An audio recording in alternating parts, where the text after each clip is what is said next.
السلام علیکم ورحمۃ اللہ وبرکاتہ۔ سیرت الصحابیات میں آج ہم جس خاتون کے بارے میں جانیں گے وہ ہیں حیدر کرار، حضرت علی مرتضیٰ کی والدہ جناب حضرت فاطمہ بنت اسد رضی اللہ عنہا۔ اللہ کے نبی صلی اللہ علیہ وسلم ابھی دنیا میں تشریف بھی نہیں لائے تھے کہ شفقت پدری سے محروم ہو گئے۔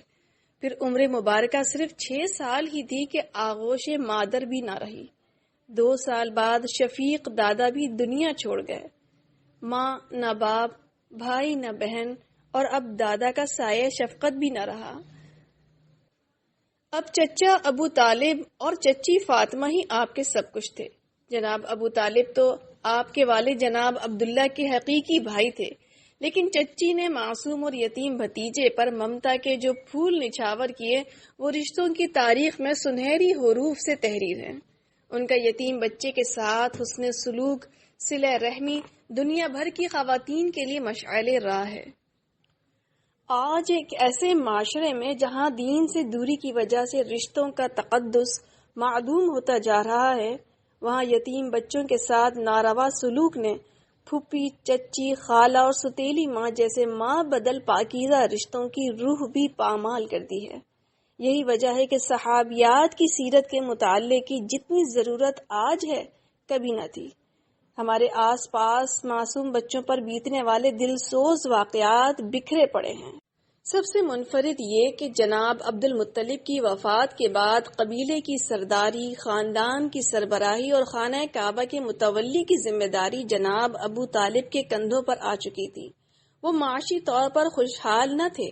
اپنے 7 بچوں کے علاوہ اب چہیتے بھتیجے کی سرپرستی اور پرورش کی ذمہ داری بھی آ پڑی تھی۔ ایسے میں سلیقہ شعار بیوی نے صبر و شکر، قناعت، سلیقہ مندی، فہم و فراست، سنجیدگی و بردباری، دانش مندی، حکمت کے ساتھ سفید پوشی کا بھرم برقرار رکھا ہوا تھا۔ انہوں نے اپنے بھتیجے کو اپنی حقیقی اولادوں پر ترجیح دیتے ہوئے ماں کے پیار کی کمی کا احساس نہ ہونے دیا۔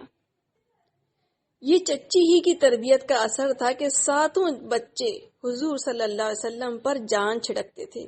یوں اللہ کے رسول صلی اللہ علیہ وسلم کے بہن بھائی آل ابو طالب ہی تھے۔ پیار و محبت کی اس خوشبو کے تعلق کے پیچھے حضرت فاطمہ بنت اسد کا وہ والہانہ کردار ہے جس کی گواہی رسول اللہ صلی اللہ علیہ وسلم بار بار دیا کرتے۔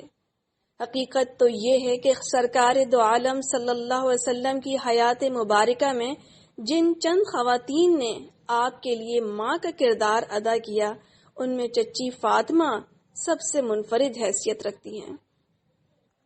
رسول اللہ صلی اللہ علیہ وسلم کے اعلان نبوت کے ساتھ ہی اہل مکہ کی محبتیں نفرتوں میں بدل گئیں۔ جو کل تک دوست تھے وہ دشمن بن گئے۔ اس کڑے وقت میں ابو طالب کے ساتھ حضرت فاطمہ ہی تھیں جنہوں نے ممتا کی آغوش فراہم کی اور روح کے زخموں پر محبتوں کے پھائے رکھے۔ نیز اپنے بچوں حضرت جعفر اور حضرت علی رضی اللہ عنہما کے ساتھ اسلام قبول کر کے سابقون الاولون کے اعزاز سے سرفراز ہوئیں۔ آپ صلی اللہ علیہ وسلم کا دار ارقم میں قیام ہو یا شعب ابی طالب کی قید سخت، طائف کا سفر ہو یا مکے کے بازاروں میں ڈھائے جانے والے مظالم، ظلم و کفر، قہر و غضب اور آزمائش کے اس دور میں یہ چچی فاطمہ ہی تھیں جو کبھی رازداری سے تو کبھی علل اعلان حق ممتا عطا کرتی رہیں۔ قریش ابو طالب کے پاس جا کر شکایت کرتے تو جواب ملتا وہ ماں ہیں اور محمد ان کے بیٹے، تم ماں کی ممتا کو بیٹے کے پیار سے کیسے جدا کر سکتے ہو؟ میں انہیں کیسے منع کر سکتا ہوں؟ جب انہوں نے اسلام قبول کیا تو اللہ کے رسول صلی اللہ علیہ وسلم نے فرمایا، مجھے کبھی اتنی خوشی نہیں ہوئی جتنی چچی جان کے اسلام لانے پر ہوئی۔ ان کا نام و نسب کیا تھا؟ آئیے جانتے ہیں۔ نام تھا فاطمہ اور والد کا نام اسد بن ہاشم بن عبد مناف، والدہ کا نام فاطمہ بنت حرم بن رواحہ۔ جناب ابو طالب سے حضرت علی مرتضیٰ، حضرت جعفر طیار، حضرت عقیل اور طالب پیدا ہوئے۔ طالب ان میں سب سے بڑے تھے جن کے نام پر ابو طالب کی کنیت ہے۔ بیٹیوں میں ام ہانی، جمانہ اور ریتا پیدا ہوئیں۔ حضرت فاطمہ رسول اللہ صلی اللہ علیہ وسلم کے دادا جناب عبد المطلب کی بھتیجی تھیں۔ یہ پہلی ہاشمی خاتون تھی جن سے ہاشمی اولاد پیدا ہوئی۔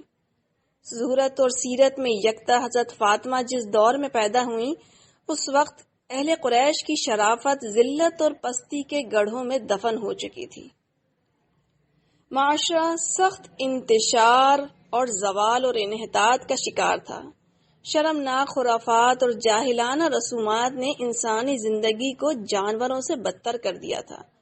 قریش اپنے آپ کو دین ابراہیمی کا علم بردار اور محافظ سمجھتے ہوئے دوسروں سے افضل اور اعلیٰ خیال کرتے تھے۔ اسی احساس برتری نے غرور و تکبر کا روپ دھارتے ہوئے ان کی انفرادی اور اجتماعی زندگیوں کو گناہوں کے ڈھیر میں بدل دیا تھا۔ عالم یہ تھا کہ ماں، بہن، بیٹی اور بیوی کے مقدس ترین رشتے بھی پامال ہو رہے تھے، یہاں تک کہ اپنی نوزائیدہ بچیوں کو زندہ دفن کر دینا فخر کی بات سمجھی جاتی تھی اور اس کے قصے محافل میں بیان کیے جاتے۔ ویسے تو اہل قریش شریعت ابراہیمی سے کوسوں دور تھے، البتہ خاندان بنو ہاشم کی اکثریت دین ابراہیمی ہی کی پیروکار تھی۔ حضرت فاطمہ بنت اسد خانوادہ ہاشم کے چشم و چراغ تھیں۔ اپنے حسن و جمال اور معصومانہ حرکات کی وجہ سے پورا گھرانہ ان کا گرویدہ تھا۔ اللہ تعالیٰ نے انہیں خوبصورتی کے ساتھ پاکیزہ سیرت سے نوازا تھا۔ شوہر اور سسرال والوں کے دلوں پر راج کرنا انہیں خوب آتا تھا۔ جناب ابو طالب نے ساری زندگی دوسری عورت کی طرف دیکھنا بھی گوارا نہیں کیا۔ مرتے دم تک فاطمہ بنت اسد ہی ان کی شریک حیات رہیں۔ شعیب ابو طالب سے نکلنے کے کچھ ہی ماہ بعد جناب ابو طالب اور ام المومنین حضرت خدیجہ الکبریٰ کی جدائی سے آپ صلی اللہ علیہ وسلم پر غموں کا پہاڑ ٹوٹ پڑا۔ اب قریش کی روک ٹوک کرنے والا کوئی نہ تھا۔ آزمائش اور ابتلا کے اس کٹھن دور میں چچی کی آغوش محبت مزید کشادہ ہو گئی۔ اللہ کے رسول صلی اللہ علیہ وسلم اس وقت کو یاد کرتے ہوئے فرماتے تھے، ابو طالب کے بعد ان سے زیادہ مجھ پر کوئی مہربان نہ تھا۔ جب مسلمانوں نے مدینہ منورہ ہجرت کی تو حضرت فاطمہ بھی ان کے ساتھ تھیں۔ تمام بچوں کی شادیاں ہو چکی تھیں، صرف سب سے چھوٹے بیٹے حضرت علی مرتضیٰ ہی باقی بچے تھے۔ ضعیف والدہ کی خواہش تھی کہ مرنے سے پہلے میرے بیٹے کا گھر بس جائے۔ دل کے کسی گوشے میں رسول اللہ صلی اللہ علیہ وسلم کے لخت جگر حضرت فاطمہ الزہرا کو اپنے بیٹے کی دلہن بنانے کی تمنا بسی ہوئی تھی۔ چنانچہ یوں حضرت فاطمہ بنت رسول صلی اللہ علیہ وسلم حضرت فاطمہ بنت اسد کی بہو بن گئیں۔ حضرت علی رضی اللہ تعالی عنہ نے نکاح کے بعد والدہ سے فرمایا، اماں جان اب فاطمہ گھر آ جائیں گی، میں پانی بھروں گا اور باہر کا کام کروں گا، وہ چکی پیسنے اور آٹا گوندنے میں آپ کی مدد کریں۔ سن 5 ہجری میں رسول اللہ صلی اللہ علیہ وسلم کی جلیل القدر چچی حضرت فاطمہ بنت اسد نے وفات پائی۔ اللہ کے رسول صلی اللہ علیہ وسلم نے حضرت ابو ایوب انصاری اور دیگر صحابہ کو جنت البقیع میں قبر کھودنے پر مامور فرمایا، جبکہ لحد اپنے ہاتھوں سے تیار کی اور قبر میں لیٹ کر معائنہ کیا۔ ان کے کفن کے لیے اپنی قمیص دی۔ صحابہ کرام نے اس کی وجہ پوچھی تو فرمایا، ابو طالب کے بعد ان سے زیادہ میرے ساتھ حسن سلوک کسی نے نہیں کیا، اس بنا پر میں نے انہیں اپنی قمیص پہنائی کہ جنت میں ان کو اس کا صلہ ملے، اور قبر میں لیٹ گیا کہ قبر کی سختی میں کچھ کمی ہو۔ حضرت فاطمہ بنت اسد کی زندگی میں ہماری مسلم ماؤں بہنوں کے لیے سامان بصیرت اور متاع علم و حکمت ہے۔ گھر کے اندر اسلامی ماحول قائم کرنے کے لیے، اولاد کی تربیت اور مثالی خاندان کے لیے جب کبھی ہم خواتین کی مثالیں دیں گے، ہماری نظر حضرت فاطمہ بنت اسد پر ضرور پڑے گی۔ اللہ کے راستے میں قربانی کی بات ہو، صبر و برداشت کا معاملہ ہو، اللہ کے لیے گھر بار مال و متاع چھوڑنے کا معاملہ ہو، یا پھر خود بھوکے رہ کر مہمانوں کو کھلا دینے کی بات ہو، یہ وہ نمایاں وصف ہیں جو حضرت فاطمہ بنت اسد کی زندگی میں جگمگاتی ہوئی نظر آتی ہیں۔ حضرت فاطمہ بنت اسد کی حیات طیبہ میں ہمیں یہ درس ملتا ہے کہ بیوی کی حیثیت سے شوہر کے حقوق کیسے ادا کرنا چاہیے۔ اگر آپ کے پاس ڈھیر ساری اولادیں ہیں تو ان کی جسمانی اور روحانی تربیت کر کے انہیں کیسے فخر آسمان بنا سکتے ہیں۔ اگر دین کے لیے ہجرت کرنی ہے تو پھر فکر ماضی، رنج حال اور غم فردہ کو فراموش کر کے خود کو تقدیر کے حوالے کر کے محض اللہ پر بھروسہ کرتے ہوئے والہانہ انداز میں نامعلوم منزلوں کی طرف کس طرح نکل پڑنا چاہیے۔ اگر آپ ساس ہیں تو بہو کے ساتھ آپ کو کیسا برتاؤ روا رکھنا چاہیے۔ اگر آپ گھر کے سفید و سیاہ کی مالک ہیں تو آپ کے گھر کی چار دیواری غیر ضروری اخراجات اور دنیاوی تکلفات سے کس قدر پاک ہونی چاہیے۔ آج ہمارے گھروں میں جو انارکی ہے، بے چینی اور نفرت اور انتقام کی آگ لگی ہے، بے برکتی اور بے سکونی کا جو دورہ ہے، ایسے میں سیرت فاطمہ بنت اسد ہمارے لیے مشعل راہ ہے۔